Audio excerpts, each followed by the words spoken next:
La collection Coffre à Gants vous présente La magie de voir grand de David J. Schwartz.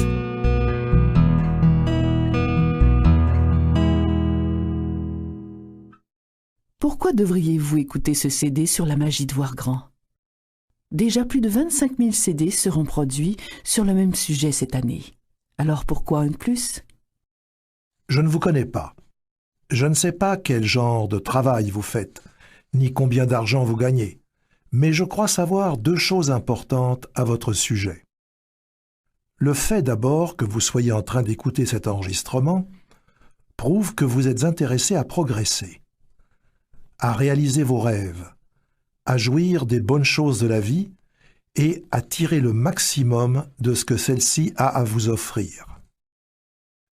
Vous êtes intéressé au succès, et c'est là une qualité qui vous honore. D'ailleurs, votre intérêt prouve aussi que vous possédez une autre qualité tout aussi importante, l'intelligence d'aller chercher les outils qui sauront vous aider à atteindre votre but. Ainsi, lorsqu'on veut construire quelque chose, que ce soit une automobile, un pont ou des missiles, il faut, pour ce faire, des outils. Or, la plupart des gens oublient qu'il existe aussi des outils pour les aider dans leur quête d'une vie meilleure. Mais vous n'avez pas oublié ce fait. Vous possédez donc les deux qualités fondamentales qui vous sont nécessaires pour bénéficier des conseils qui vous seront prodigués dans cet enregistrement. Vous voulez réussir et vous avez eu l'intelligence de choisir l'outil qui vous permettra de réaliser votre rêve.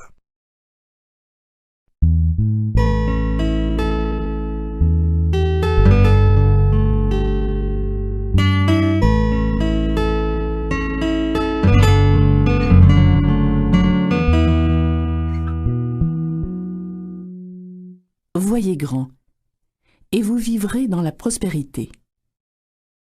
Vous aurez une vie heureuse, accomplie et prospère. Vous aurez aussi beaucoup d'amis. Le succès signifie la prospérité personnelle, une belle maison, des vacances, des voyages, de nouvelles acquisitions et la sécurité financière. Le succès vous permet d'offrir un maximum d'avantages à vos enfants. Il vous octroie l'admiration d'autrui, le leadership, le respect des gens de votre milieu de travail et de ceux qui font partie de votre vie sociale. Le succès signifie aussi la liberté.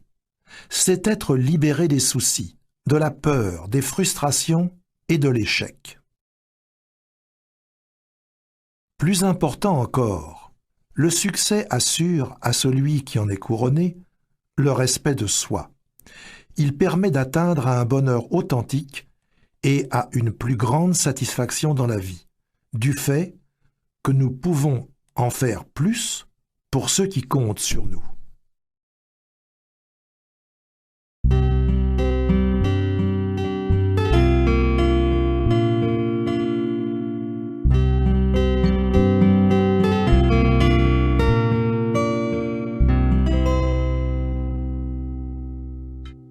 Réussir signifie vaincre. Le succès ou la réalisation de soi, voilà le but de la vie sur cette terre. Tout être humain veut connaître le succès, admettons-le d'emblée. Chacun de nous veut retirer le maximum de ce que la vie a à nous offrir. Il ne m'a jamais été donné de rencontrer qui que ce soit qui fût heureux de patauger dans la fange de la médiocrité. De fait, personne n'aime sentir qu'il appartient à une classe inférieure et qu'il soit forcé d'y rester.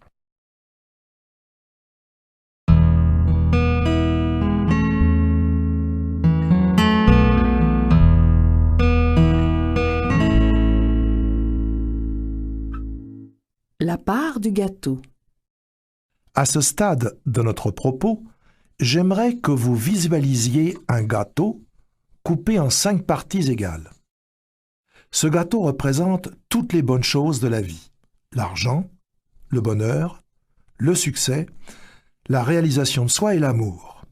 Il constitue la somme de toutes les bonnes choses de la vie. Maintenant, imaginez 5 personnes ayant à peu près la même expérience de vie, assises autour d'une table pour manger ce gâteau. Pour les besoins de notre exemple, nous allons diviser ce gâteau pour ces 5 personnes, comme nous l'avons fait pour les bonnes choses de la vie. Voici ce qui arrivera. Écoutez bien. 4 de ces 5 personnes devront se contenter de partager entre elles un seul des 5 morceaux de ce gâteau. La 5e personne, qui représente la personne sur 5 qui réussit, aura 4 morceaux à elle seule. Vous vous rendez compte?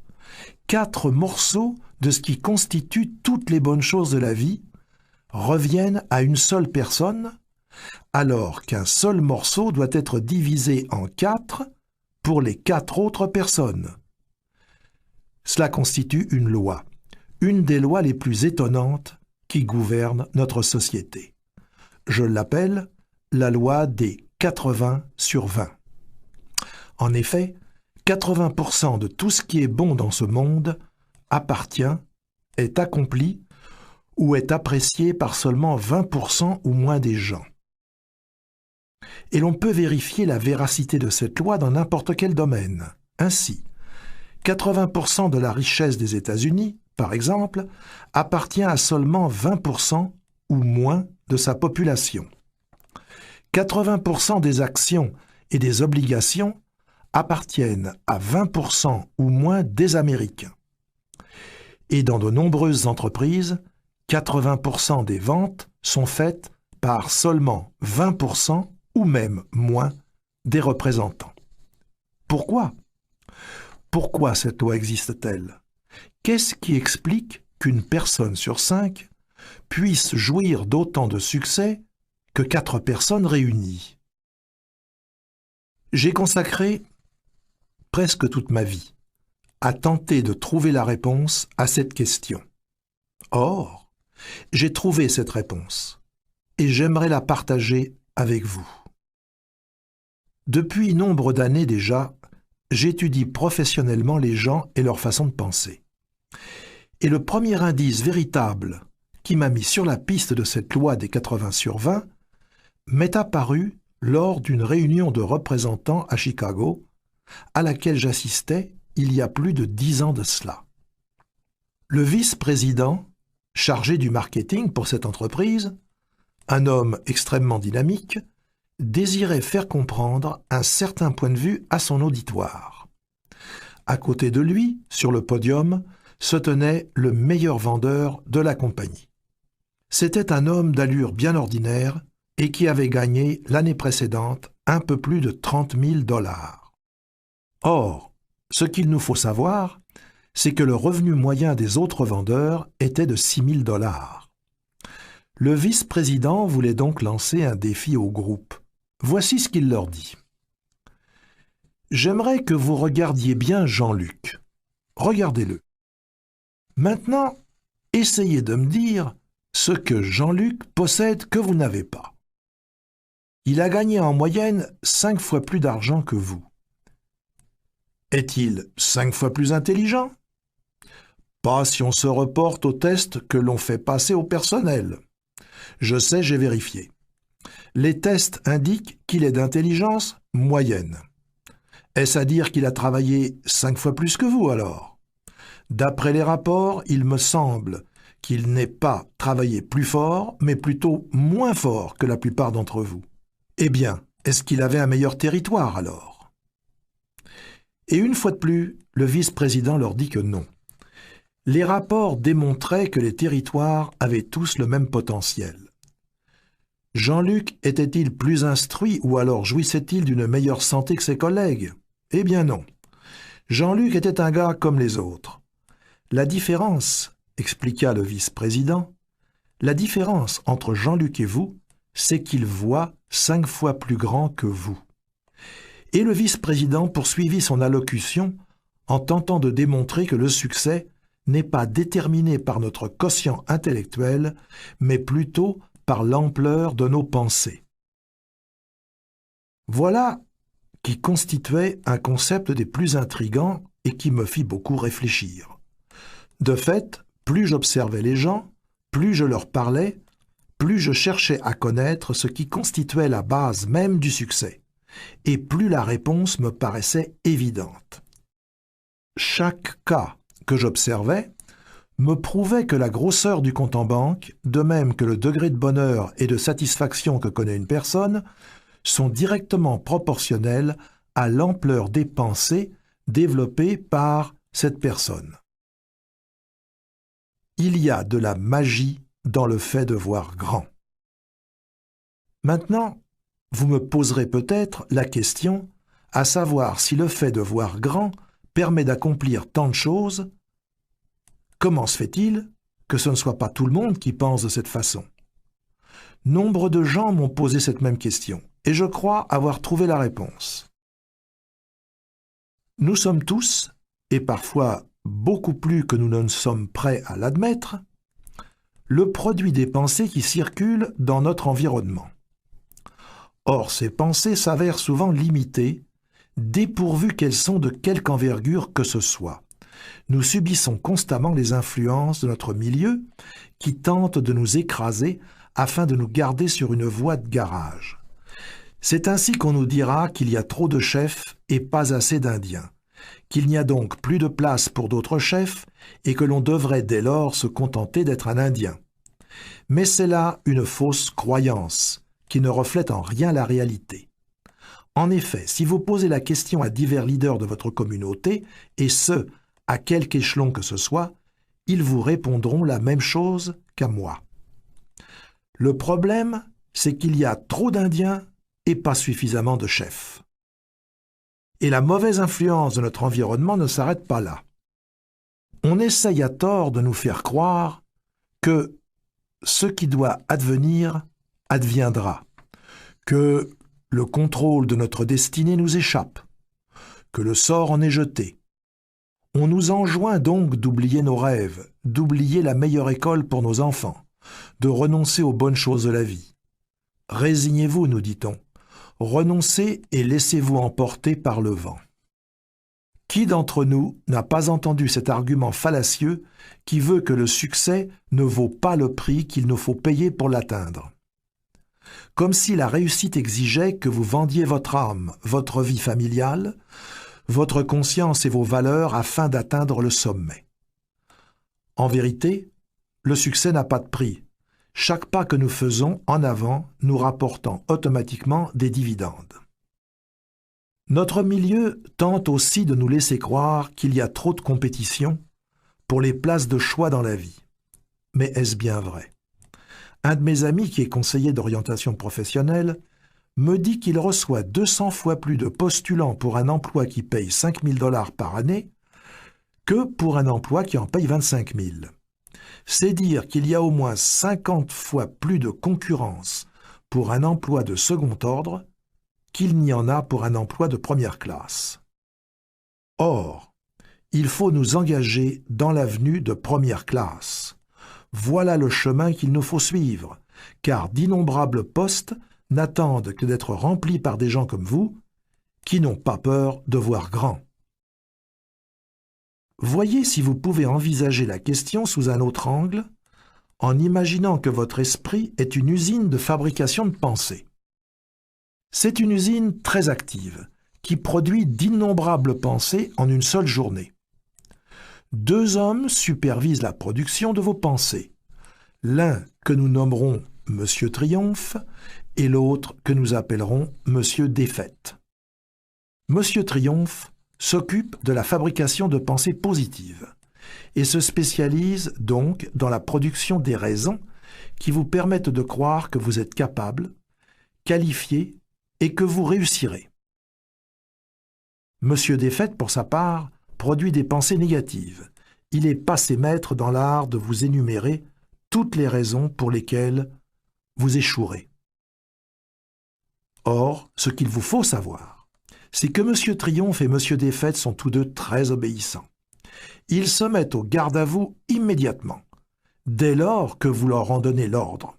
Vous n'avez en effet qu'à faire un signe à l'un ou l'autre de ces aides de camp, car ils sont à vos ordres mentalement. Si votre signal est positif, Monsieur Triomphe s'avancera et se mettra au travail. Et il en ira de même de Monsieur Défaite, qui se mettra à l'œuvre en fonction du signal négatif que vous lui aurez envoyé. Afin de vous aider à bien saisir l'importance des rôles que jouent ces deux aides de camp, je vous demanderai de bien vouloir vous prêter à l'exercice qui suit, en vous disant qu'aujourd'hui, rien ne marchera. À ce signal, Monsieur Défaite entrera immédiatement en action et se mettra alors à fabriquer des faits qui viendront infailliblement appuyer vos raisons de penser ainsi. Il vous suggérera qu'il fait trop chaud ou trop froid, ou que ça ne va pas bien au travail, que le volume des ventes est à la baisse, que les personnes de votre entourage auront les nerfs à fleur de peau, que vous tomberez malade, que votre conjoint ou conjointe sera de mauvaise humeur, etc. Et sachez que Monsieur Défaite est très efficace. En quelques minutes seulement, il aura en effet réussi à vous convaincre que vous connaîtrez une mauvaise journée. Et ce, sans même vous en apercevoir, la journée aura tourné au pire. Et maintenant, dites-vous que la journée qui vous attend sera merveilleuse. Monsieur Triomphe, ayant capté ce signal, il se mettra immédiatement à l'œuvre et vous dira que c'est une journée fantastique, qu'il fait beau, que la vie est belle, que tout ira bien, qu'aujourd'hui, vous pourrez mettre vos dossiers à jour. Et voilà que vous avez effectivement passé une excellente journée. De même, Monsieur Défaite saura toujours vous indiquer exactement pourquoi vous ne devez rien vendre à Monsieur Bibeau, tandis que Monsieur Triomphe, de son côté, vous démontrera pourquoi vous pouvez vendre n'importe quoi à ce dernier. Monsieur Défaite vous convaincra que vous ne pouvez qu'échouer, alors que Monsieur Triomphe vous démontrera pourquoi vous réussirez.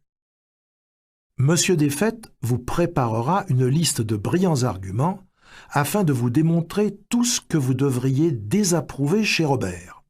Monsieur Triomphe vous démontrera toutes les raisons pour lesquelles vous devriez, au contraire, apprécier Robert. Comprenez aussi que plus vous confierez de tâches à l'un ou l'autre de ses superviseurs, plus il aura de pouvoir.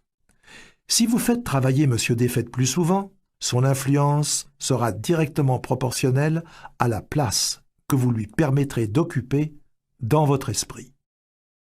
Éventuellement, il en viendra à superviser toute l'usine de vos pensées, qui seront alors toutes négatives. La seule solution qui s'offre dès lors à vous est celle de mettre Monsieur Défaite à la porte. Vous n'avez pas besoin de lui ou de ses conseils négatifs. Monsieur Défaite ne vous aidera jamais à vous rendre là où vous désirez vous rendre. Mettez-le à la porte. Servez-vous plutôt de Monsieur Triomphe en tout temps. Ainsi, chaque fois qu'il vous vient une idée, demandez à Monsieur Triomphe de se mettre au travail pour vous.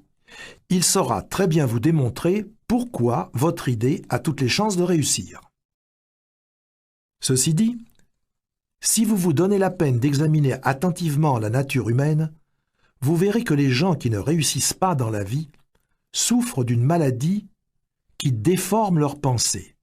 Maladie que nous appellerons ici l'excusite. Chez la personne dont la vie est un échec, cette maladie se retrouve à un stade avancé. Mais l'homme ordinaire souffre souvent d'une forme bénigne d'excusite. L'excusite explique la différence qui existe entre la personne qui réalise des choses dans sa vie et celle qui a peine à se tenir à flot. En effet, plus une personne réussit dans la vie, moins elle est portée à se chercher des excuses. La personne qui ne va nulle part et qui ne projette même pas de faire quoi que ce soit, cette personne traîne toujours avec elle un sac rempli d'excuses. Les personnes qui n'ont que de piètres réalisations à leur actif ont toujours des raisons pour expliquer pourquoi elles n'ont pu faire ceci ou cela, pourquoi elles ne peuvent pas, ne veulent pas, ne font pas ce qu'elles devraient faire. Mais voyons maintenant les biographes de personnes couronnées de succès. À la lumière de ces écrits, force nous est de conclure que ces personnes auraient facilement pu user des mêmes excuses dont se servent les gens médiocres. Mais tel n'est pas le cas. De fait, il ne m'a jamais été donné de rencontrer ou même d'entendre parler d'un homme d'affaires réputé, d'un officier militaire, d'un vendeur, d'un professionnel, ou même d'un leader dans quelque domaine que ce soit, qui fut capable de se trouver une ou plusieurs excuses pour se disculper de sa tâche à accomplir. Roosevelt aurait pu se servir de l'excuse qu'il ne pouvait pas marcher pour ne rien accomplir. Il aurait très bien pu se dire « Comment pourrais-je être président des États-Unis alors que je ne peux même pas marcher ?» Quant au président Truman, il aurait pu s'excuser en disant « Je n'ai jamais fait d'études universitaires, je ne peux pas être président. » Monsieur Eisenhower, pour sa part, aurait pu dire « Vous savez, j'ai le cœur malade, et je ne suis, après tout, qu'un vieux soldat. Comment saurais-je diriger un pays ?» John Kennedy aurait pu dire « Je suis trop jeune pour devenir président. » Monsieur Johnson aussi aurait pu se trouver toutes sortes de raisons pour lesquelles il n'aurait pu être président. Ce qu'il importe de retenir de tout cela, c'est que ces hommes ne se sont jamais demandé pourquoi ils ne pouvaient pas réussir. Ils décidèrent plutôt de se concentrer sur les raisons pour lesquelles ils pouvaient réussir. Sachez que l'excusite s'aggrave si elle n'est pas soignée. La victime de cette maladie mentale entretient des pensées dont le processus se déroule comme suit. Elle se dit d'abord « Je ne réussis pas aussi bien que je le devrais.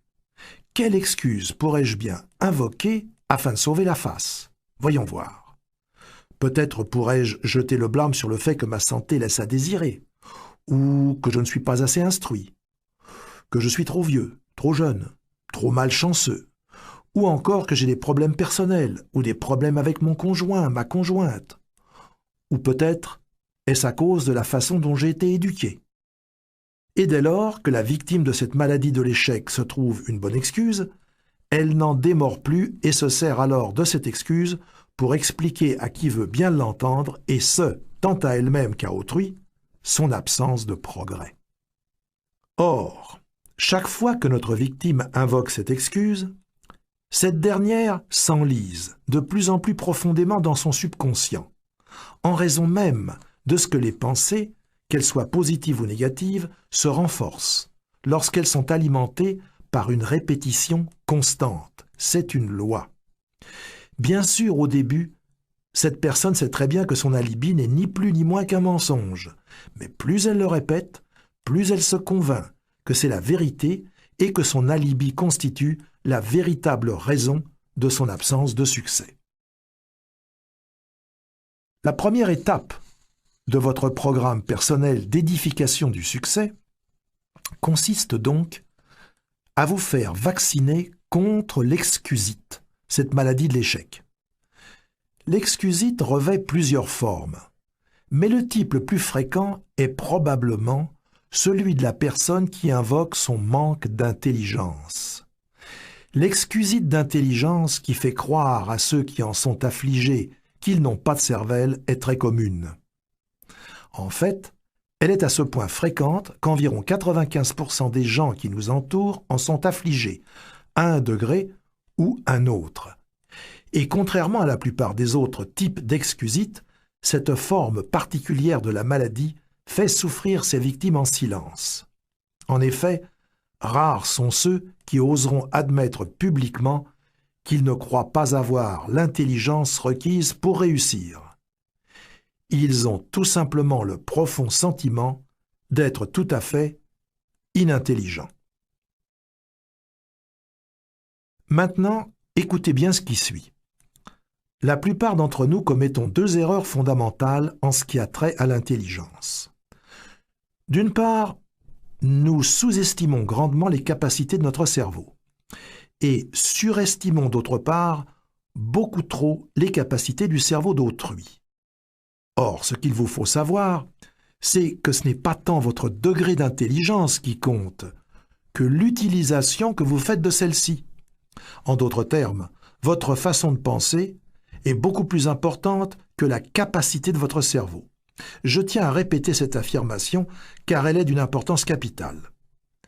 votre façon de penser est plus importante que votre degré d'intelligence, quel que soit ce dernier.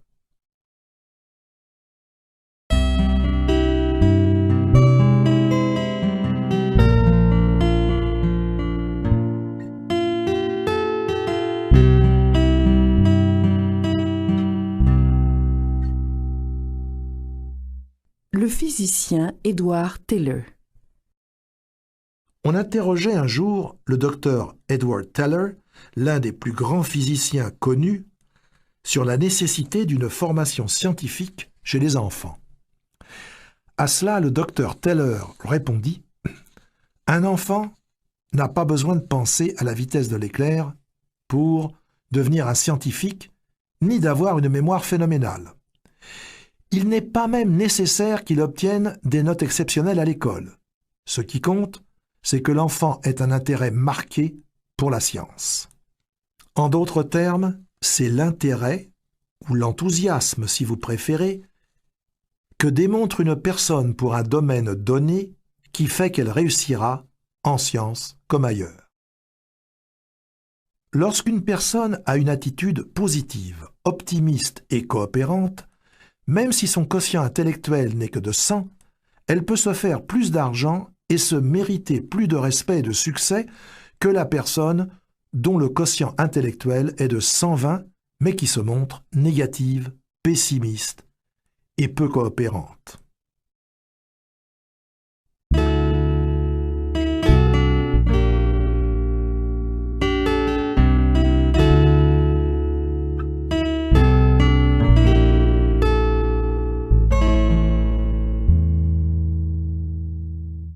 La peur des responsabilités.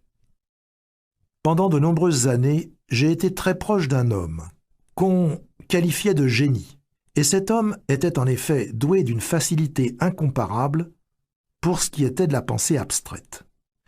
Et pourtant, il avait un travail médiocre. C'est que, voyez-vous, il avait peur des responsabilités. Ainsi, il ne s'est jamais marié parce que, disait-il, nombre d'unions se terminent par un divorce. Il avait très peu d'amis, les gens l'ennuyant mortellement. Il n'a jamais investi d'argent dans l'immobilier ou à la bourse parce qu'après tout, le marché pouvait très bien s'effondrer. Voilà donc un homme qui s'est servi de son puissant cerveau pour prouver que rien ne pourrait jamais fonctionner, alors même qu'il aurait pu très bien inverser sa façon de penser et chercher des moyens de réussir. Et à cause des pensées négatives qui remplissaient ce grand réservoir qu'était son cerveau, cet homme a contribué très peu à la société et n'a jamais fait preuve d'aucune créativité. Voilà qui devrait vous convaincre de vous guérir définitivement de l'excusite, à l'effet que vous avez une cervelle d'oiseau. Voici d'ailleurs 3 façons d'y parvenir. Premièrement, ne sous-estimez jamais votre intelligence et ne surestimez jamais l'intelligence d'autrui. Ne vous dépréciez pas, concentrez-vous sur vos atouts, découvrez vos dons. Deuxièmement, répétez-vous plusieurs fois par jour. Mon attitude compte plus que mon intelligence. Au travail, comme à la maison, exercez-vous à faire preuve d'une attitude positive. Essayez de trouver les raisons pour lesquelles vous pouvez réussir et non pourquoi vous ne pourriez pas. Développez une attitude de champion. Utilisez votre intelligence de façon positive et créative et employez-vous à trouver des façons de gagner et non de perdre. Troisièmement, souvenez-vous que la capacité de penser est une valeur beaucoup plus importante que la capacité de mémoriser des faits. Voyez à utiliser votre esprit à des fins créatives et constructives. Trouvez de nouvelles idées, des façons innovatrices de faire les choses. Et posez-vous souvent cette question-ci. Est-ce que j'utilise mes capacités mentales afin de me tailler une place dans le monde ou est-ce que je m'en sers simplement pour survivre dans un monde que d'autres ont bâti? Peut-être n'y avez-vous jamais songé. Mais quand on parle de succès, on ne peut mesurer les gens en mètres et en kilos ou encore d'après le nombre de leurs diplômes ou leur historique familial. Lorsqu'il s'agit de succès, les gens sont jugés à la grandeur de leurs pensées, car c'est la grandeur de nos pensées qui détermine la grandeur de nos réalisations. Cela dit, voyons maintenant comment nous pouvons élargir nos pensées. Vous êtes-vous jamais demandé quelle est votre plus grande faiblesse ? Eh bien, je suis d'avis pour ma part que la plus grande faiblesse humaine relève de la dépréciation de soi. On peut reconnaître les gens qui se dénigrent à plusieurs symptômes. La personne, par exemple, qui voit une offre d'emploi dans le journal et qui se dit que c'est exactement là ce qu'elle aimerait faire, mais qui pense en même temps « Bof, à quoi bon essayer ? Je suis incapable de faire un tel travail. » Il y a aussi le jeune homme s'intéressant beaucoup à une certaine jeune fille, mais qui n'ose même pas lui téléphoner parce qu'il ne croit pas être à la hauteur. Oui, nombre de gens se sentent inadéquats. Et c'est sans doute là leur plus grand crime. Depuis des siècles qu'on nous sert cet excellent conseil « Connais-toi toi-même ».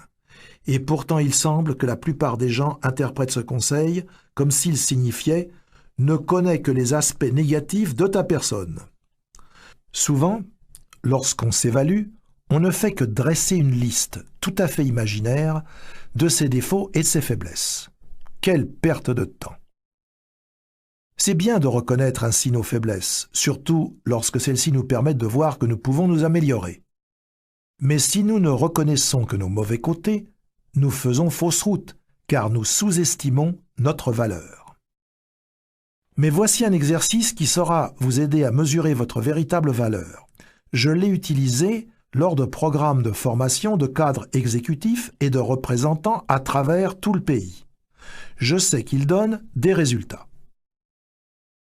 Premièrement, vous devez déterminer vos 5 points forts. Invitez quelques amis objectifs à vous aider. Peut-être votre conjoint ou conjointe ou votre supérieur, un professeur ou une personne intelligente qui saura vous donner une opinion honnête. Certains des atouts qu'on mentionne le plus souvent sont l'instruction, l'expérience, les connaissances techniques, l'apparence, une vie familiale bien équilibrée, l'attitude, la personnalité, l'esprit d'initiative, etc.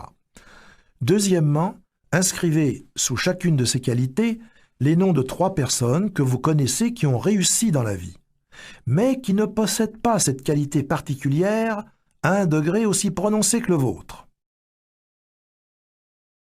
Lorsque vous aurez terminé cet exercice, vous vous rendrez compte que vous surpassez, au moins dans une catégorie, bien des gens qui ont réussi, et qu'il n'est donc qu'une seule conclusion honnête à laquelle vous puissiez arriver, vous êtes meilleur que vous ne le croyez. Alors, pourquoi ne pas commencer à voir aussi grand que vous l'êtes? Pensez aussi grand que vous l'êtes vraiment. Surtout, ne vous dépréciez jamais.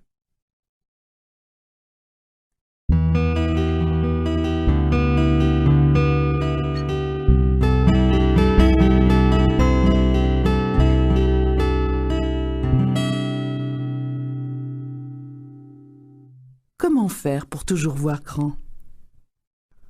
Voyons maintenant certaines des choses que nous pouvons faire afin de toujours voir grand. J'aimerais vous parler plus spécifiquement ici de la façon d'enrichir votre vocabulaire de personnes qui voient grand. Voici d'ailleurs 4 façons de procéder. Premièrement, voyez toujours à utiliser des phrases et des mots qui soient positifs, vibrants et pleins d'entrain pour décrire la façon dont vous vous sentez. Si, par exemple, lorsqu'on vous demande « Comment ça va ?», vous avez tendance à répondre « Je suis fatigué, j'ai mal à la tête, j'aimerais qu'on soit déjà samedi » ou alors « Je ne me sens pas très bien ». Alors, exercez-vous plutôt à faire ce qui suit. Une chose qui peut vous sembler très simple, mais qui a un pouvoir énorme. À l'avenir, chaque fois qu'on vous demandera comment vous allez, répondez alors en ces termes. « Bien, merci, et vous ?» ou « Très bien, merveilleusement bien ». Dites que vous vous sentez en pleine forme, aussi souvent que vous le pouvez, et vous verrez que vous vous sentirez vraiment bien et grandi. En d'autres termes, vous devez vous faire connaître comme étant une personne qui est toujours en pleine forme. Vous serez surpris de voir le nombre d'amis que cette attitude vous attirera. Deuxièmement, faites-vous un devoir d'utiliser des mots positifs, constructifs et agréables dans votre description d'autrui. Ne ratez jamais l'occasion de dire un bon mot à l'endroit de vos amis et de vos associés. Si une tierce personne fait l'objet d'une de vos conversations, n'oubliez jamais d'en faire l'éloge en utilisant des mots ou des phrases comme « C'est une très bonne personne »,« On me dit qu'il fait un excellent travail ». Gardez-vous de tenir des propos mesquins et dégradants qui ne feraient que rabaisser l'autre, car la personne concernée finit toujours par savoir ce qu'on raconte à son sujet et cela peut se retourner contre vous. Troisièmement, que vos propos soient toujours positifs afin d'encourager les autres. Complimentez-les chaque fois que vous le pouvez, car tous ceux que vous connaissez aiment les éloges. Ayez un mot gentil pour votre conjoint ou votre conjointe tous les jours. Complimentez aussi vos collègues. Sachez qu'un compliment sincère constitue un véritable outil de succès. Usez-en avec largesse, encore et encore. Complimentez les gens sur leur apparence, leur travail, leur réalisation et leur famille. Rappelez-vous que la plupart des gens souffrent d'un ego sous-alimenté. Voyez à satisfaire leur appétit en ce sens. Quatrièmement, utilisez aussi des mots positifs pour décrire vos projets. Lorsqu'on dit à quelqu'un « J'ai de bonnes nouvelles », c'est l'occasion que nous attendions. Son esprit s'éveille. Mais si on lui dit « Que nous le voulions ou non, nous avons un travail à faire », alors son esprit imagine quelque chose d'ennuyeux, de fastidieux, et il réagit en conséquence. Promettez-lui une victoire et voyez ses yeux briller. Promettez-lui la victoire et gagnez-vous son appui. Soyez un bâtisseur et non un fossoyeur. La plupart des gens aimeraient bien pouvoir parler en public. Or, c'est là un désir qu'ils ne réalisent jamais car ils font en général de bien piètres orateurs. Et la raison en est fort simple. La plupart se concentrent sur un insignifiant détail technique de l'art oratoire alors qu'ils devraient de toute évidence se préoccuper des choses importantes. De fait, lorsqu'ils se préparent à prononcer une allocution, la plupart des gens se donnent une foule d'instructions mentales du genre « Je dois me tenir bien droit. Je ne dois pas trop bouger ou gesticuler. Le public ne doit pas voir que je me sers de mes notes et je dois faire attention à ne pas faire de fautes de grammaire. Je dois m'assurer que ma cravate est bien nouée. Je dois parler fort, mais pas trop, et ainsi de suite. » Et que croyez-vous qu'il se passe lorsque le conférencier se lève pour prendre la parole ? Il a une peur bleue, parce qu'il a une longue liste de choses à ne pas faire. Et il est tout confus, occupé qu'il est à se demander s'il ne vient pas de commettre une quelconque erreur. Bref, il échoue lamentablement parce qu'il met trop d'emphase sur de menus détails sans importance et oublie de se concentrer sur ce qui fait qu'un orateur est vraiment bon, c'est-à-dire savoir de quoi on parle et brûler du désir de communiquer son savoir à autrui. Le réel défi d'un orateur n'est pas de se tenir droit ou d'éviter de faire des fautes de grammaire, mais plutôt d'ancrer dans l'esprit du public les points importants qu'il veut faire passer. Tous les conférenciers renommés ont un point en commun. Ils ont quelque chose d'important à dire et l'ardent désir de le communiquer aux autres. Et maintenant, voyons ensemble une qualité qui vous est essentielle dans votre cheminement vers un succès toujours grandissant. La confiance en soi.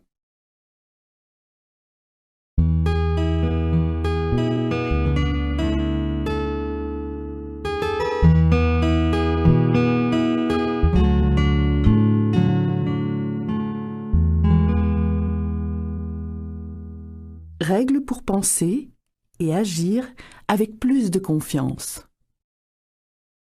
Voici certaines règles que vous pourrez suivre afin de penser et d'agir avec plus de confiance.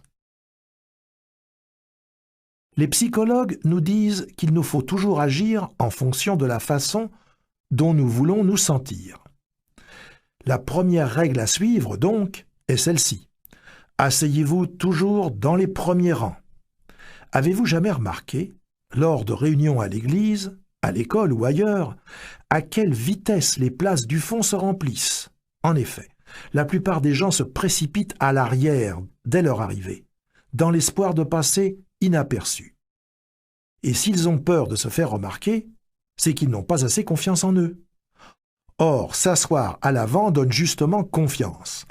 Alors, pourquoi ne mettriez-vous pas cette règle en pratique? Faites-vous un point d'honneur désormais de vous asseoir toujours aussi près de l'avant que vous le pourrez. Certes, vous attirerez les regards, mais rappelez-vous que le succès n'a rien de modeste. Deuxième règle. Exercez-vous à établir un contact visuel avec autrui. On peut habituellement savoir ce que les gens ressentent en les regardant dans les yeux. C'est bien instinctivement que nous nous posons des questions lorsqu'une personne ne nous regarde pas droit dans les yeux. Essaye-t-il de me cacher quelque chose? De quoi a-t-il peur? Me réserve-t-il un coup bas? Habituellement, lorsque quelqu'un évite votre regard, cela signifie « Je me sens bien petit à côté de vous. Je me sens inférieur à vous. J'ai peur de vous. » Cela peut aussi vouloir dire « Je me sens coupable. J'ai fait quelque chose ou j'ai pensé quelque chose que je veux vous cacher. J'ai peur qu'en vous regardant droit dans les yeux, vous ne deviniez le fond de ma pensée. » Lorsqu'on fuit le regard de son interlocuteur, on avoue sa crainte et son manque de confiance. Combattez cette peur en faisant l'effort de braver le regard de l'autre. Lorsqu'on regarde quelqu'un dans les yeux, cela signifie « Je suis honnête et sans reproche. Je crois en ce que je dis. Je n'ai pas peur et je suis confiant. » Alors, faites travailler vos yeux pour vous. Visez le regard des autres. Non seulement aurez-vous plus de confiance en vous, mais vous gagnerez la confiance d'autrui. Troisième règle. Accélérez le pas. Eh bien oui, marchez plus vite. Il y a bien longtemps, lorsque j'étais tout jeune, j'allais souvent à la fête du comté avec ma mère. Les emplettes terminées, nous retournions à la voiture et ma mère me proposait souvent « David, pourquoi ne nous assoirions-nous pas un moment pour regarder passer les gens ?» Ma mère savait vraiment inventer des jeux des plus intéressants. Elle me disait alors « Tu vois celui-là ? Qu'est-ce qui peut bien le troubler, à ton avis ? Ou « Que crois-tu que va faire cette femme ? Ou « Regarde cette personne, elle a l'air complètement perdue. » Eh bien, regarder les gens aller et venir devint pour moi un jeu très amusant. C'était beaucoup moins dispendieux que d'aller au cinéma, et c'est la raison pour laquelle ma mère avait inventé ce jeu d'ailleurs, beaucoup plus éducatif.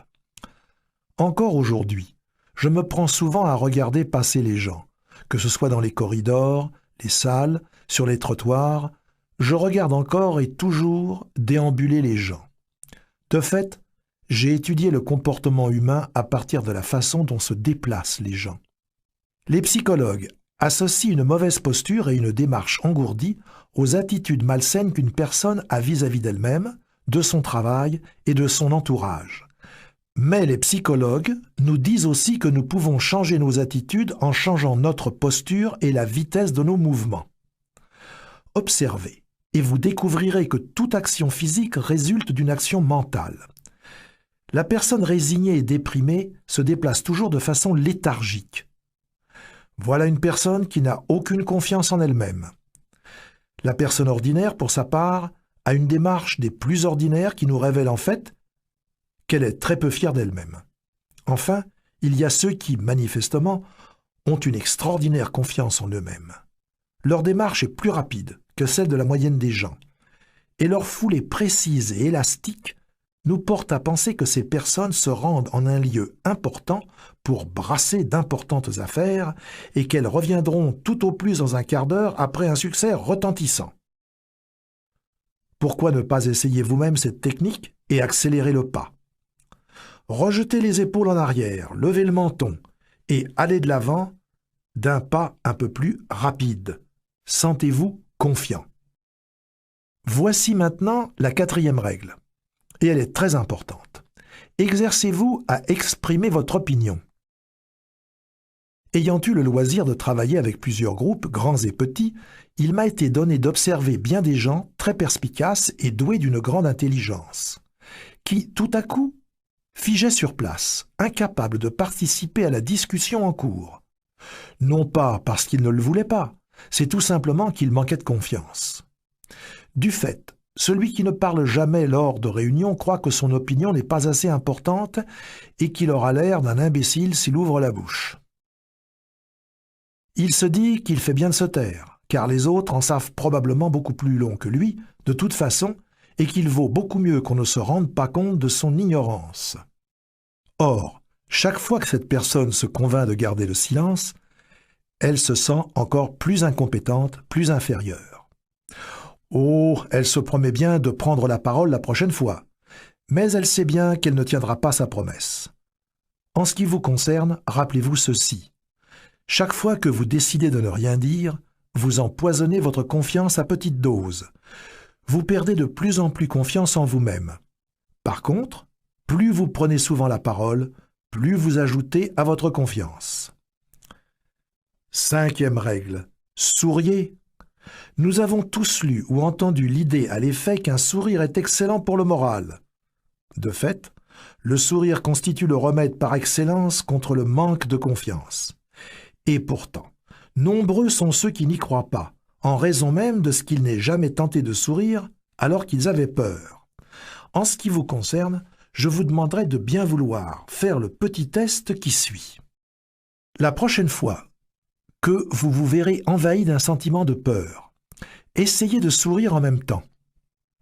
Je peux vous dire tout de suite ce qui en résultera. Vous serez incapable de faire les deux à la fois, parce que le sourire vous donnera automatiquement confiance en vous-même.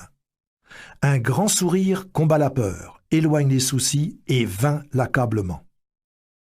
En résumé donc, c'est en projetant d'abord une image de grande assurance en vous-même que vous arriverez à vraiment avoir confiance en vous et vous y parviendrez en pratiquant quotidiennement les 5 règles que nous venons d'énoncer. Premièrement, asseyez-vous toujours dans les tout premiers rangs. Deuxièmement, n'ayez pas peur de regarder les gens droit dans les yeux. Troisièmement, accélérez le pas. Quatrièmement, exprimez votre opinion. Et cinquièmement, souriez. Maintenant, essayons de résumer et de voir comment vous pouvez bénéficier de la magie de voir grand dans les situations cruciales de votre vie. Lorsque vous avez à affronter des difficultés, il est fort possible que vous voyiez alors moins loin et moins grand. Or, si tel est le cas, vous êtes automatiquement perdant. Voici donc quelques lignes directrices que vous voudrez peut-être inscrire sur une petite fiche que vous consulterez régulièrement. D'abord, lorsque des gens à l'esprit mesquin tentent de vous abaisser, voyez grand. Soyez certain qu'il y a des gens qui aimeraient vous voir perdre, vivre de mauvaises expériences ou être réprimandés. Mais sachez que de telles personnes ne pourront jamais vous atteindre si vous gardez à l'esprit les 3 principes qui suivent et agissez en conséquence. Premièrement, vous gagnez dès lors que vous refusez de vous battre contre des personnes bornées. Se battre contre des gens mesquins, c'est s'abaisser à leur niveau. Premièrement donc, voyez grand. Deuxièmement, attendez-vous à ce qu'on parsème votre route d'embûches, car c'est là une preuve que vous progressez. Et troisièmement, souvenez-vous que ceux qui vous tendent des embûches souffrent de troubles psychologiques. Alors, faites preuve de grandeur d'âme et ayez pitié d'eux. Lorsque ce sentiment de ne pas posséder ce qu'il faut pour réussir dans la vie reviendra vous hanter, voyez grand. Rappelez-vous que si vous croyez faible, vous l'êtes. Si vous ne croyez pas avoir ce qu'il faut, vous ne l'avez pas. Si vous croyez que vous êtes inférieur, eh bien vous l'êtes. Premièrement donc, débarrassez-vous de cette tendance à vous déprécier. Donnez-vous l'air important. Cela vous aidera à entretenir des pensées importantes. Et rappelez-vous que votre apparence extérieure influe beaucoup sur ce que vous ressentez intérieurement. Deuxièmement, concentrez-vous sur vos points forts.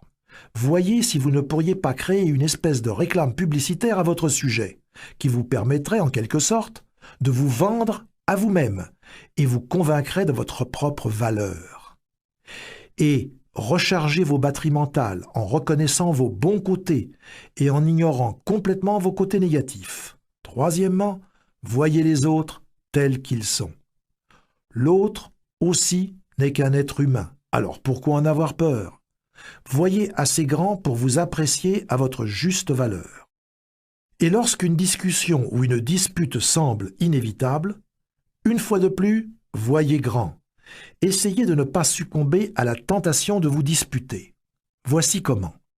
Demandez-vous d'abord honnêtement si cela vaut vraiment la peine que vous vous emportiez.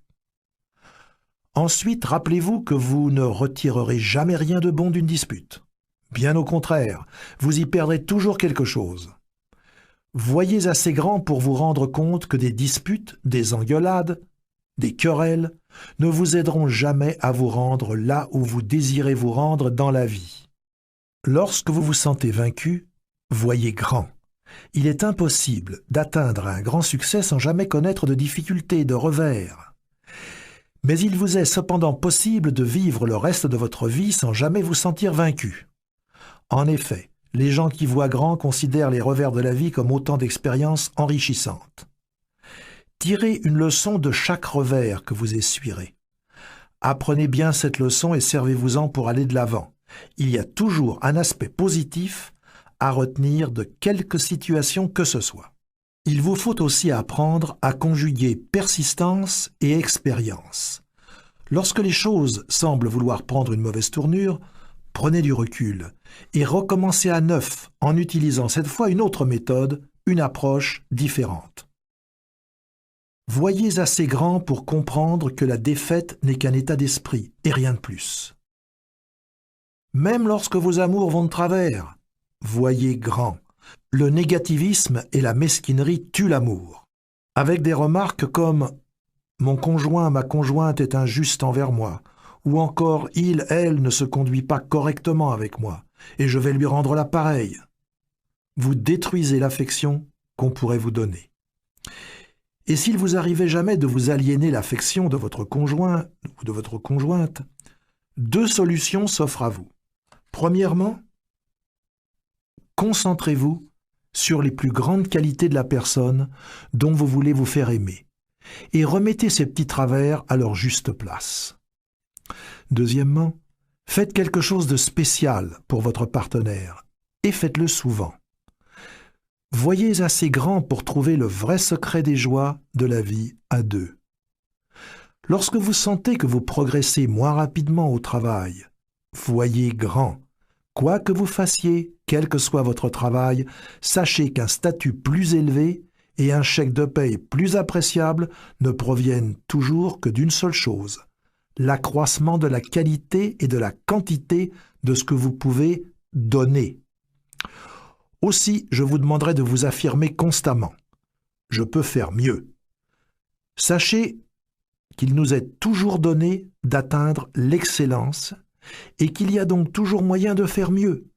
Rien n'est parfait en ce monde. Tout est donc perfectible. Dès lors que vous vous direz que vous pouvez faire mieux, les moyens d'y parvenir vous apparaîtront clairement.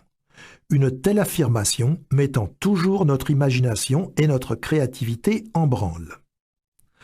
Voyez assez grand pour savoir que si vous accordez la priorité au service d'autrui, la prospérité s'ensuivra automatiquement.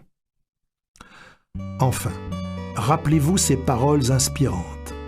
Le sage sera le maître de ses pensées, l'idiot en sera l'esclave.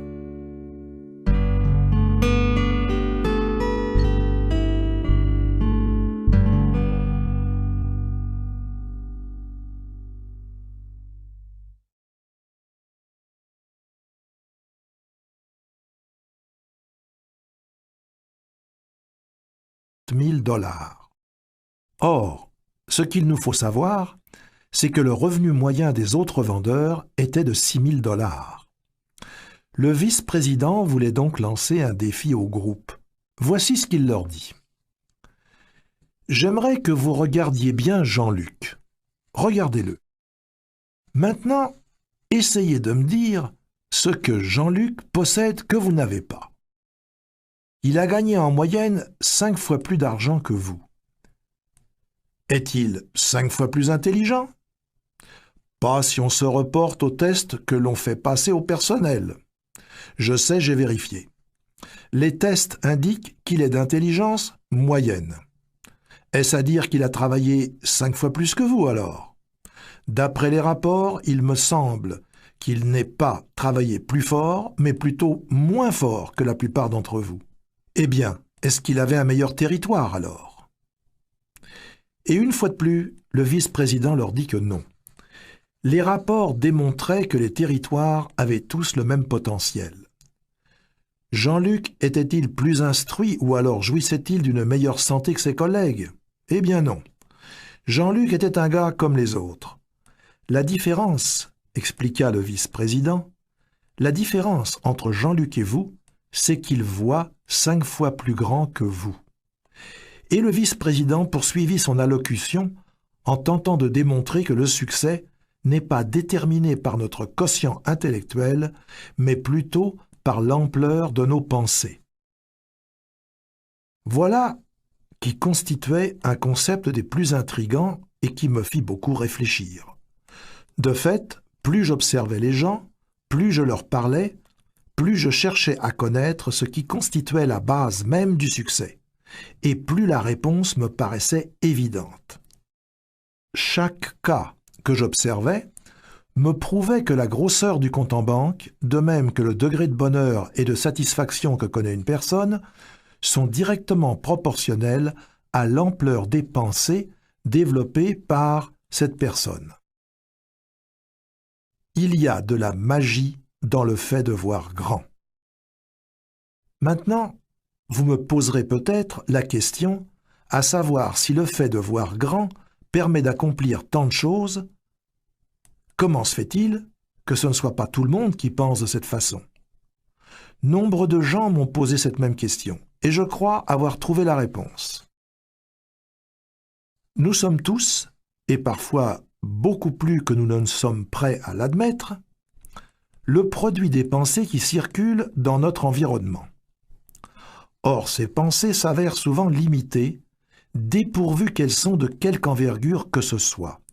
Nous subissons constamment les influences de notre milieu qui tentent de nous écraser afin de nous garder sur une voie de garage.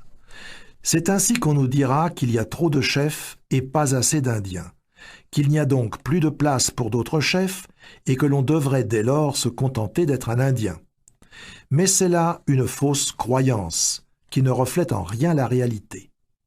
En effet, si vous posez la question à divers leaders de votre communauté, et ce, à quelque échelon que ce soit, ils vous répondront la même chose qu'à moi. Le problème, c'est qu'il y a trop d'Indiens et pas suffisamment de chefs. Et la mauvaise influence de notre environnement ne s'arrête pas là. On essaye à tort de nous faire croire que ce qui doit advenir adviendra, que le contrôle de notre destinée nous échappe, que le sort en est jeté. On nous enjoint donc d'oublier nos rêves, d'oublier la meilleure école pour nos enfants, de renoncer aux bonnes choses de la vie. Résignez-vous, nous dit-on. Renoncez et laissez-vous emporter par le vent.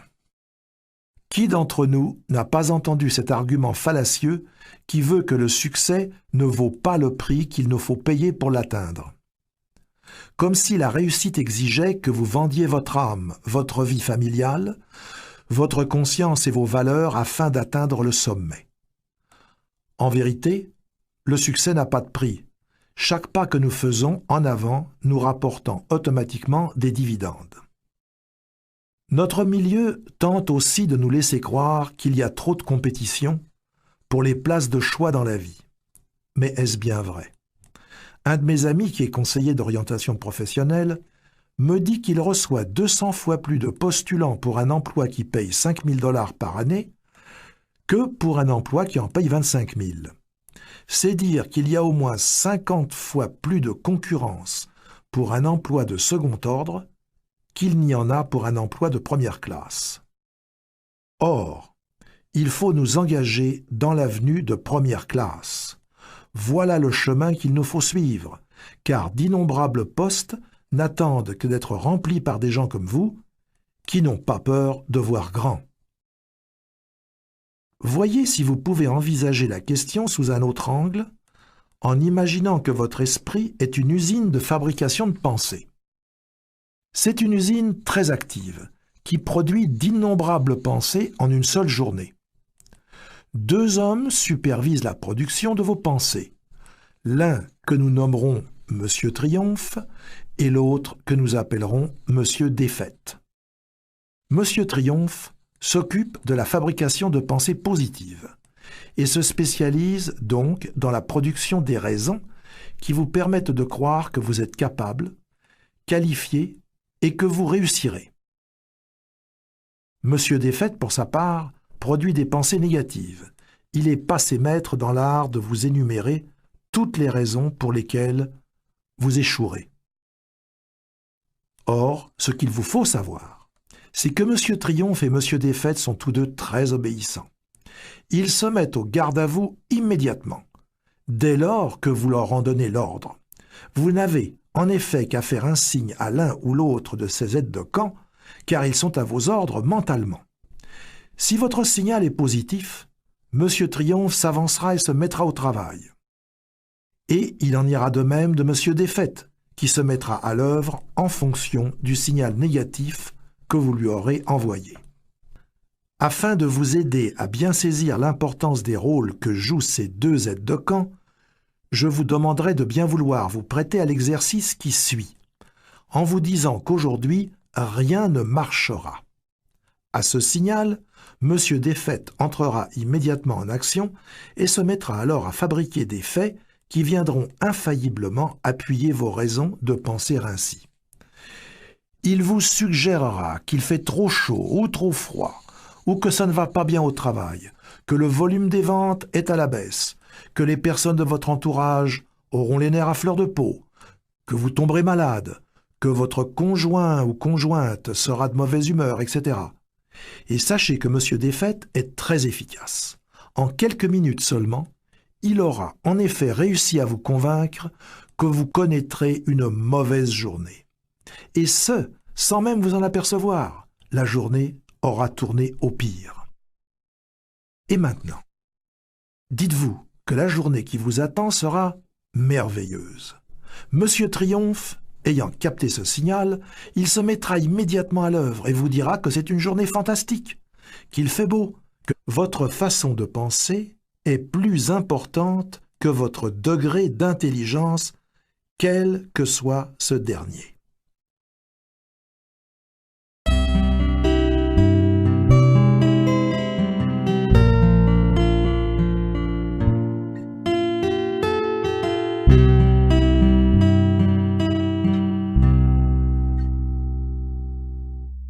Le physicien Edward Teller. On interrogeait un jour le docteur Edward Teller, l'un des plus grands physiciens connus, sur la nécessité d'une formation scientifique chez les enfants. À cela, le docteur Teller répondit « Un enfant n'a pas besoin de penser à la vitesse de l'éclair pour devenir un scientifique, ni d'avoir une mémoire phénoménale. Il n'est pas même nécessaire qu'il obtienne des notes exceptionnelles à l'école. Ce qui compte, c'est que l'enfant ait un intérêt marqué pour la science.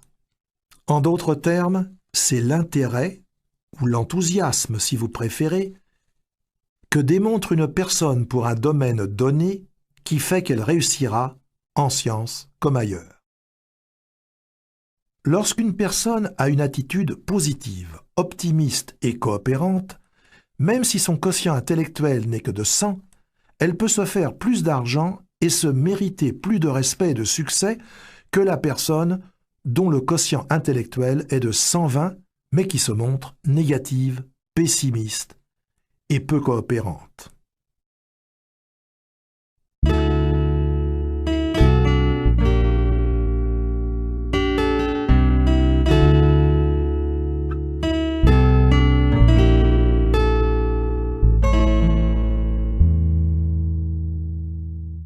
La peur des responsabilités.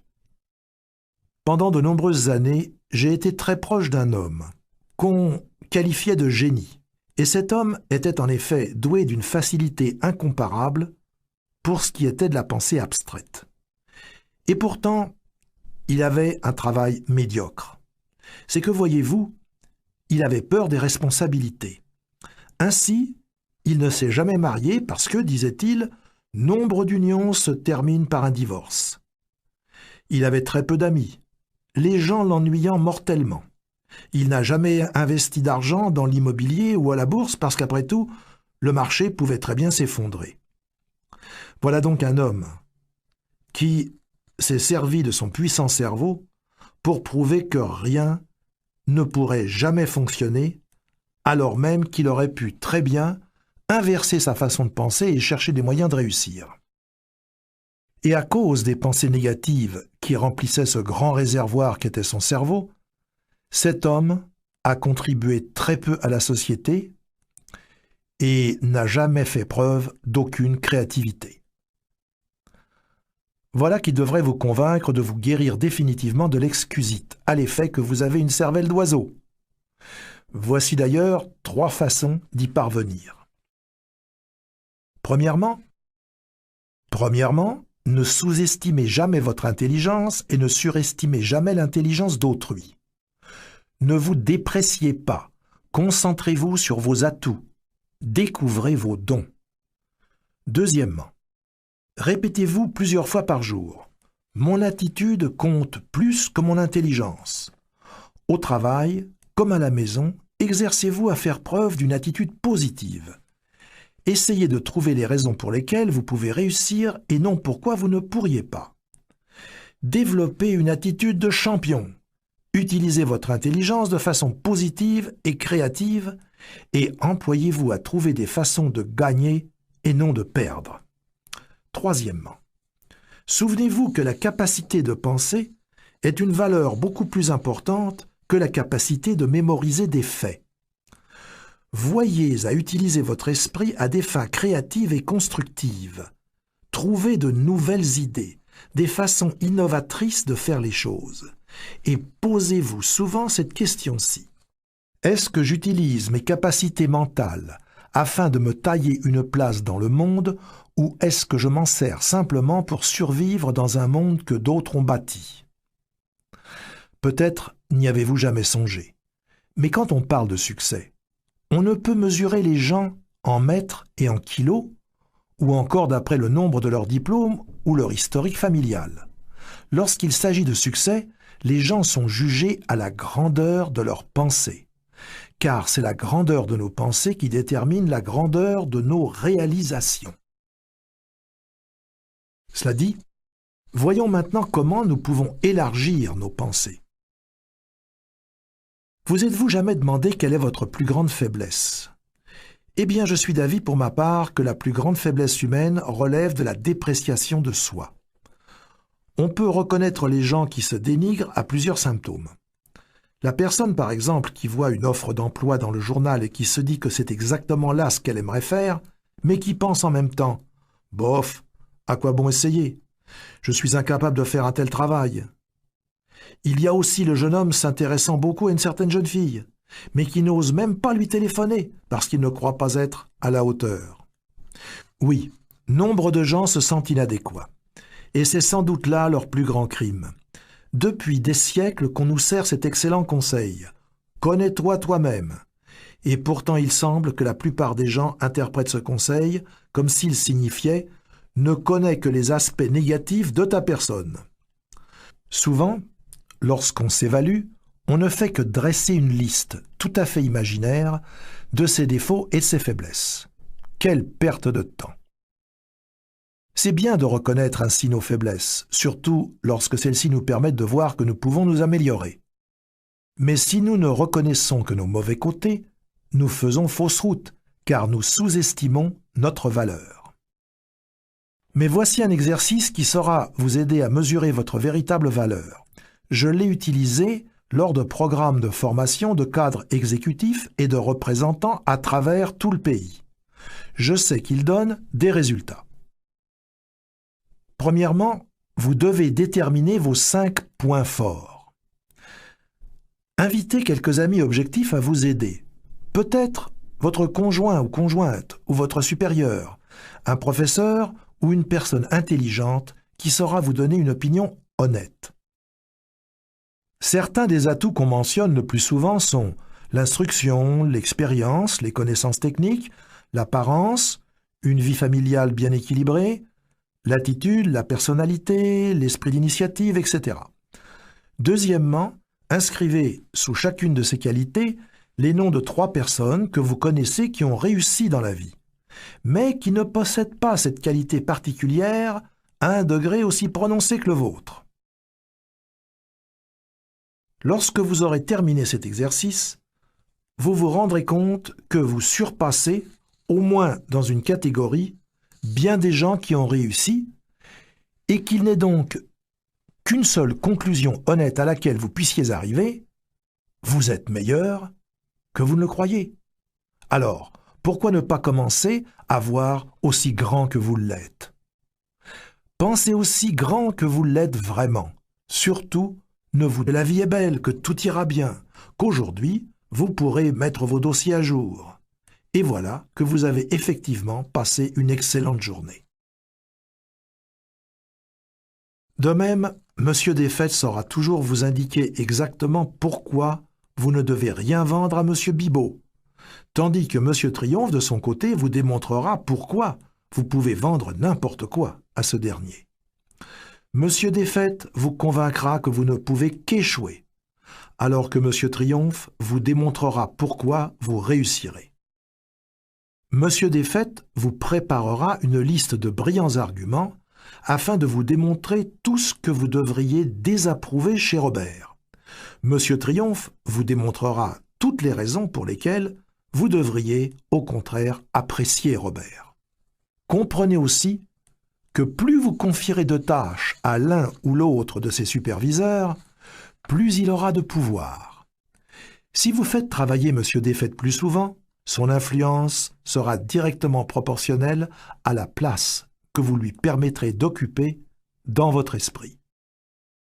Éventuellement, il en viendra à superviser toute l'usine de vos pensées, qui seront alors toutes négatives.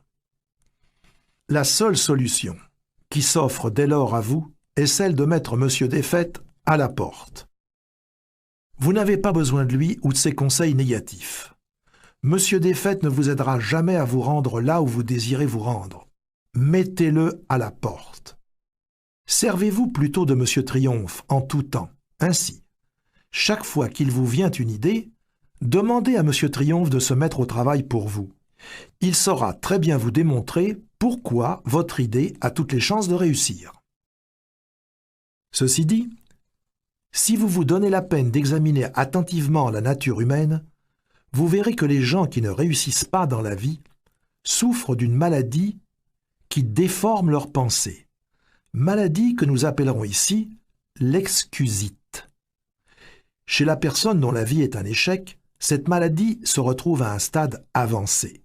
Mais l'homme ordinaire souffre souvent d'une forme bénigne d'excusite. L'excusite explique la différence qui existe entre la personne qui réalise des choses dans sa vie et celle qui a peine à se tenir à flot. En effet, plus une personne réussit dans la vie, moins elle est portée à se chercher des excuses. La personne qui ne va nulle part et qui ne projette même pas de faire quoi que ce soit, cette personne traîne toujours avec elle un sac rempli d'excuses.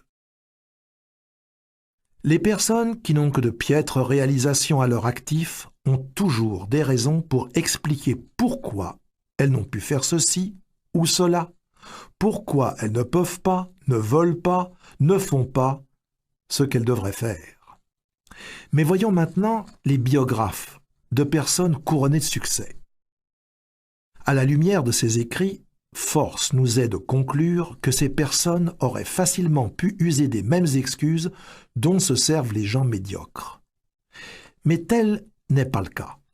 De fait, il ne m'a jamais été donné de rencontrer ou même d'entendre parler d'un homme d'affaires réputé, d'un officier militaire, d'un vendeur, d'un professionnel, ou même d'un leader dans quelque domaine que ce soit, qui fut capable de se trouver une ou plusieurs excuses pour se disculper de sa tâche à accomplir. Roosevelt aurait pu se servir de l'excuse qu'il ne pouvait pas marcher pour ne rien accomplir. Il aurait très bien pu se dire « Comment pourrais-je être président des États-Unis alors que je ne peux même pas marcher ?» Quant au président Truman, il aurait pu s'excuser en disant « Je n'ai jamais fait d'études universitaires, je ne peux pas être président. » M. Eisenhower, pour sa part, aurait pu dire « Vous savez, j'ai le cœur malade, et je ne suis, après tout, qu'un vieux soldat. Comment saurais-je diriger un pays? John Kennedy aurait pu dire « Je suis trop jeune pour devenir président ». Monsieur Johnson aussi aurait pu se trouver toutes sortes de raisons pour lesquelles il n'aurait pu être président. Ce qu'il importe de retenir de tout cela, c'est que ces hommes ne se sont jamais demandé pourquoi ils ne pouvaient pas réussir. Ils décidèrent plutôt de se concentrer sur les raisons pour lesquelles ils pouvaient réussir. Sachez que l'excusite s'aggrave si elle n'est pas soignée. La victime de cette maladie mentale entretient des pensées dont le processus se déroule comme suit. Elle se dit d'abord « Je ne réussis pas aussi bien que je le devrais. Quelle excuse pourrais-je bien invoquer afin de sauver la face? Voyons voir. Peut-être pourrais-je jeter le blâme sur le fait que ma santé laisse à désirer, ou que je ne suis pas assez instruit, que je suis trop vieux, trop jeune, trop malchanceux, ou encore que j'ai des problèmes personnels, ou des problèmes avec mon conjoint, ma conjointe. Ou peut-être est-ce à cause de la façon dont j'ai été éduqué. Et dès lors que la victime de cette maladie de l'échec se trouve une bonne excuse, elle n'en démord plus et se sert alors de cette excuse pour expliquer à qui veut bien l'entendre, et ce, tant à elle-même qu'à autrui, son absence de progrès. Or, chaque fois que notre victime invoque cette excuse, cette dernière s'enlise de plus en plus profondément dans son subconscient, en raison même de ce que les pensées, qu'elles soient positives ou négatives, se renforcent lorsqu'elles sont alimentées par une répétition constante. C'est une loi. Bien sûr, au début, cette personne sait très bien que son alibi n'est ni plus ni moins qu'un mensonge, mais plus elle le répète, plus elle se convainc que c'est la vérité et que son alibi constitue la véritable raison de son absence de succès. La première étape de votre programme personnel d'édification du succès consiste donc à vous faire vacciner contre l'excusite, cette maladie de l'échec. L'excusite revêt plusieurs formes, mais le type le plus fréquent est probablement celui de la personne qui invoque son manque d'intelligence. L'excusite d'intelligence qui fait croire à ceux qui en sont affligés qu'ils n'ont pas de cervelle est très commune. En fait, elle est à ce point fréquente qu'environ 95% des gens qui nous entourent en sont affligés, à un degré ou un autre. Et contrairement à la plupart des autres types d'excusites, cette forme particulière de la maladie fait souffrir ses victimes en silence. En effet, rares sont ceux qui oseront admettre publiquement qu'ils ne croient pas avoir l'intelligence requise pour réussir. Ils ont tout simplement le profond sentiment d'être tout à fait inintelligents. Maintenant, écoutez bien ce qui suit. La plupart d'entre nous commettons deux erreurs fondamentales en ce qui a trait à l'intelligence. D'une part, nous sous-estimons grandement les capacités de notre cerveau et surestimons d'autre part beaucoup trop les capacités du cerveau d'autrui. Or, ce qu'il vous faut savoir, c'est que ce n'est pas tant votre degré d'intelligence qui compte que l'utilisation que vous faites de celle-ci. En d'autres termes, votre façon de penser est beaucoup plus importante que la capacité de votre cerveau. Je tiens à répéter cette affirmation car elle est d'une importance capitale. Dépréciez jamais.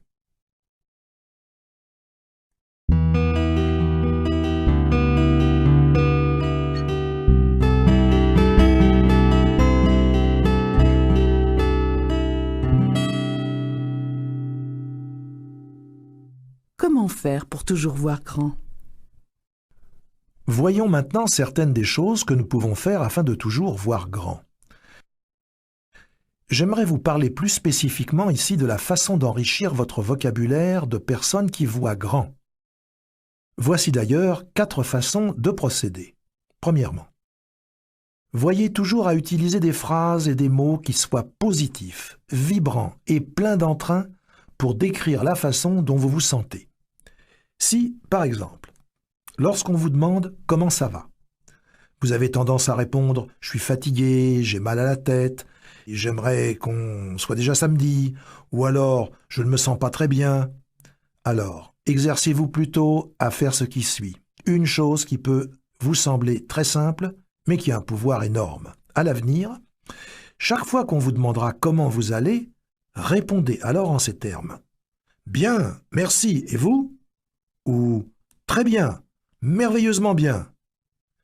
Dites que vous vous sentez en pleine forme, aussi souvent que vous le pouvez, et vous verrez que vous vous sentirez vraiment bien et grandi. En d'autres termes, vous devez vous faire connaître comme étant une personne qui est toujours en pleine forme. Vous serez surpris de voir le nombre d'amis que cette attitude vous attirera. Deuxièmement, faites-vous un devoir d'utiliser des mots positifs, constructifs et agréables dans votre description d'autrui. Ne ratez jamais l'occasion de dire un bon mot à l'endroit de vos amis et de vos associés. Si une tierce personne fait l'objet d'une de vos conversations, n'oubliez jamais d'en faire l'éloge en utilisant des mots ou des phrases comme « c'est une très bonne personne »,« on me dit qu'il fait un excellent travail ». Gardez-vous de tenir des propos mesquins et dégradants qui ne feraient que rabaisser l'autre, car la personne concernée finit toujours par savoir ce qu'on raconte à son sujet et cela peut se retourner contre vous. Troisièmement, que vos propos soient toujours positifs afin d'encourager les autres. Complimentez-les chaque fois que vous le pouvez, car tous ceux que vous connaissez aiment les éloges. Ayez un mot gentil pour votre conjoint ou votre conjointe tous les jours. Complimentez aussi vos collègues. Sachez qu'un compliment sincère constitue un véritable outil de succès. Usez-en avec largesse, encore et encore. Complimentez les gens sur leur apparence, leur travail, leur réalisation et leur famille. Rappelez-vous que la plupart des gens souffrent d'un ego sous-alimenté. Voyez à satisfaire leur appétit en ce sens. Quatrièmement, utilisez aussi des mots positifs pour décrire vos projets. Lorsqu'on dit à quelqu'un « j'ai de bonnes nouvelles », c'est l'occasion que nous attendions. Son esprit s'éveille. Mais si on lui dit « que nous le voulions ou non, nous avons un travail à faire », alors son esprit imagine quelque chose d'ennuyeux, de fastidieux, et il réagit en conséquence. Promettez-lui une victoire et voyez ses yeux briller. Promettez-lui la victoire et gagnez-vous son appui. Soyez un bâtisseur et non un fossoyeur. La plupart des gens aimeraient bien pouvoir parler en public.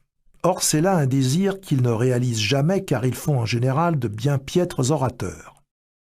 Et la raison en est fort simple. La plupart se concentrent sur un insignifiant détail technique de l'art oratoire alors qu'ils devraient de toute évidence se préoccuper des choses importantes. De fait, lorsqu'ils se préparent à prononcer une allocution, la plupart des gens se donnent une foule d'instructions mentales du genre « je dois me tenir bien droit »,« je ne dois pas trop bouger ou gesticuler »,« le public ne doit pas voir que je me sers de mes notes et je dois faire attention à ne pas faire de fautes de grammaire »,« je dois m'assurer que ma cravate est bien nouée »,« je dois parler fort mais pas trop », et ainsi de suite. Et que croyez-vous qu'il se passe lorsque le conférencier se lève pour prendre la parole ?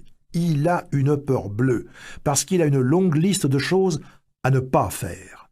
Et il est tout confus, occupé qu'il est à se demander s'il ne vient pas de commettre une quelconque erreur. Bref, il échoue lamentablement parce qu'il met trop d'emphase sur de menus détails sans importance et oublie de se concentrer sur ce qui fait qu'un orateur est vraiment bon, c'est-à-dire savoir de quoi on parle et brûler du désir de communiquer son savoir à autrui. Le réel défi d'un orateur n'est pas de se tenir droit ou d'éviter de faire des fautes de grammaire, mais plutôt d'ancrer dans l'esprit du public les points importants qu'il veut faire passer. Tous les conférenciers renommés ont un point en commun. Ils ont quelque chose d'important à dire et l'ardent désir de le communiquer aux autres. Et maintenant, voyons ensemble une qualité qui vous est essentielle dans votre cheminement vers un succès toujours grandissant. La confiance en soi.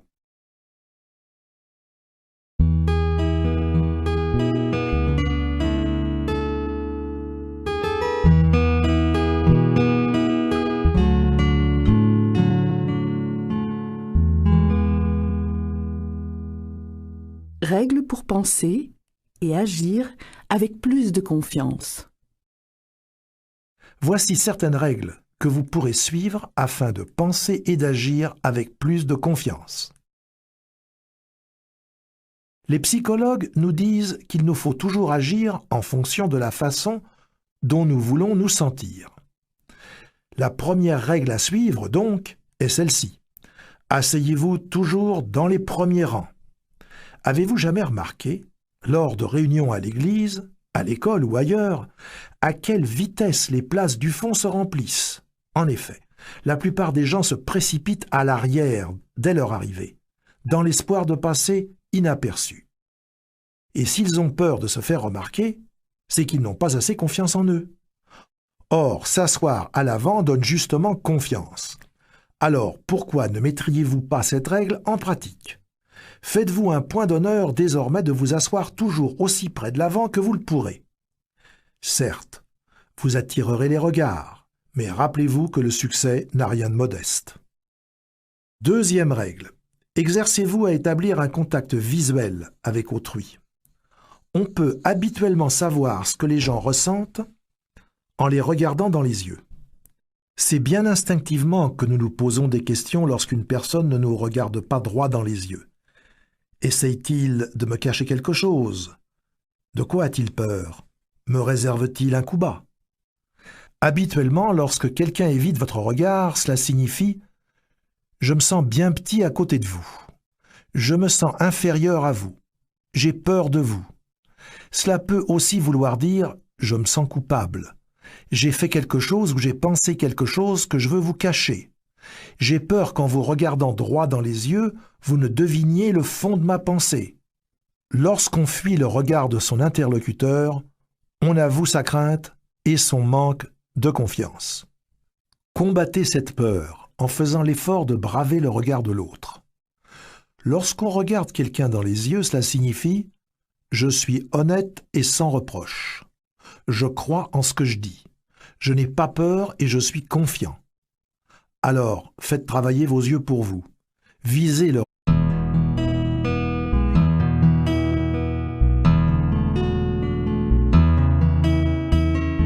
La collection Coffre à Gants vous présente La magie de voir grand de David J. Schwartz.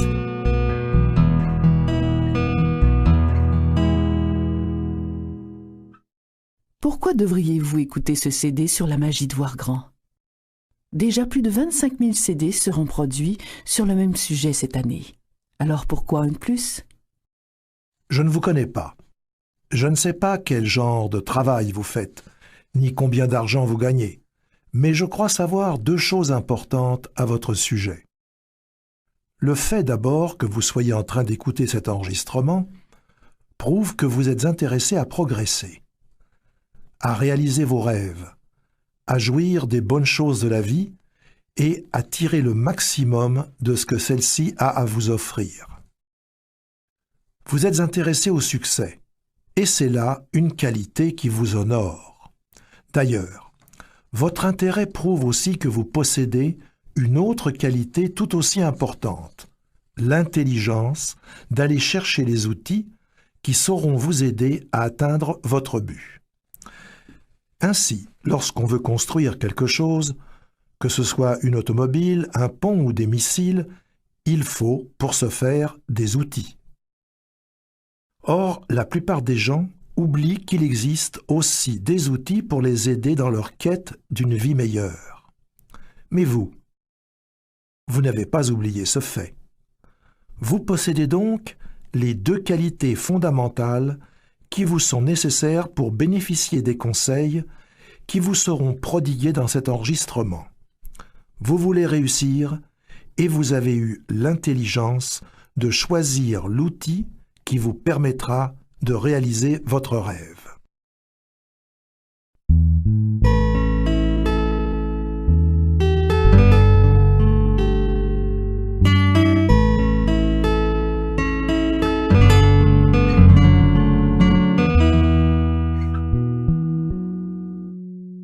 Voyez grand, et vous vivrez dans la prospérité. Vous aurez une vie heureuse, accomplie et prospère. Vous aurez aussi beaucoup d'amis. Le succès signifie la prospérité personnelle, une belle maison, des vacances, des voyages, de nouvelles acquisitions et la sécurité financière. Le succès vous permet d'offrir un maximum d'avantages à vos enfants. Il vous octroie l'admiration d'autrui, le leadership, le respect des gens de votre milieu de travail et de ceux qui font partie de votre vie sociale. Le succès signifie aussi la liberté. C'est être libéré des soucis, de la peur, des frustrations et de l'échec. Plus important encore, le succès assure à celui qui en est couronné le respect de soi. Il permet d'atteindre à un bonheur authentique et à une plus grande satisfaction dans la vie, du fait que nous pouvons en faire plus pour ceux qui comptent sur nous.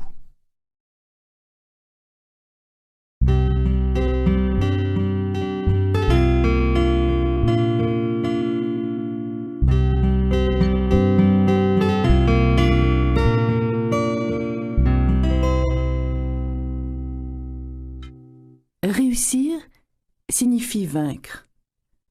Le succès ou la réalisation de soi, voilà le but de la vie sur cette terre.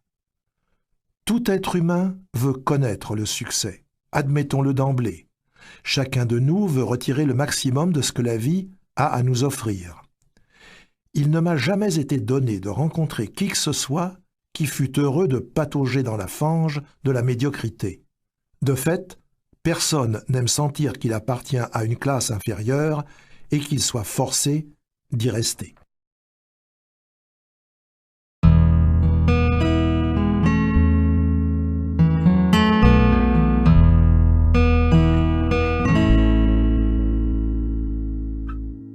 La part du gâteau. À ce stade de notre propos, j'aimerais que vous visualisiez un gâteau coupé en 5 parties égales. Ce gâteau représente toutes les bonnes choses de la vie: l'argent, le bonheur, le succès, la réalisation de soi et l'amour. Il constitue la somme de toutes les bonnes choses de la vie. Maintenant, imaginez 5 personnes ayant à peu près la même expérience de vie, assises autour d'une table pour manger ce gâteau. Pour les besoins de notre exemple, nous allons diviser ce gâteau pour ces 5 personnes, comme nous l'avons fait pour les bonnes choses de la vie. Voici ce qui arrivera. Écoutez bien. 4 de ces 5 personnes devront se contenter de partager entre elles un seul des 5 morceaux de ce gâteau. La 5e personne, qui représente la personne sur 5 qui réussit, aura 4 morceaux à elle seule. Vous vous rendez compte? 4 morceaux de ce qui constitue toutes les bonnes choses de la vie reviennent à une seule personne, alors qu'un seul morceau doit être divisé en 4 pour les 4 autres personnes. Cela constitue une loi, une des lois les plus étonnantes qui gouverne notre société.